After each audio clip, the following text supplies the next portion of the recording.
Well, there is a feature in Copilot that could be very useful if you are a student, teacher, or anyone who wants to test their knowledge on any particular subject. So you can generate an interactive quiz just like Gemini, but add Copilot. So let me show you how you can use the feature. Now I'm going to be using the web version, and here I'll try to create a quiz based on this document that talks about quantization in large language models. Now, I'll just click this plus button. I'm going to click add images or files. Let's select that document. And after that, you can click the plus button again.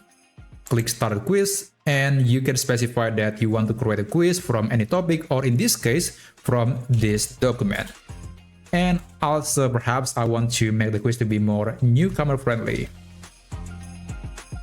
There you go. Let's send a message and just wait for AI in Copilot to generate the quiz. Now at the moment, it can only create up to 5 questions, which is not a lot compared to Gemini, because Gemini can create 10, 15, or 20 questions, but Copilot is stuck at 5, but I'm sure that they can add more questions in the future.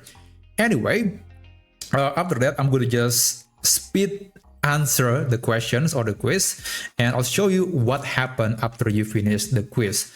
So you can actually evaluate, you can review the progress, you can see where you get the question right and where you get the question wrong. Okay, it is actually taking a bit longer than I expected for some reason. It's usually very fast, but anyway, it is now done, and I'm going to just answer these questions. What is the main goal of quantization in large language models? I think it is for reduce the model size and computation. And what is the type, a data type typically used before quantization? It is 32-bit, I believe. Post-training quantization, or PTQ, it is to, I think it's sort of apply a technique applied after, I think this one, most likely. Okay, which quantization method simulates low precision during training? Oh, I forgot about that. Maybe this one, I'm not sure. Okay, what is the key benefit of quantization for mobile and edge devices? So it is for lower power consumption, I believe. Wow, I got 100% question right, so that's pretty good.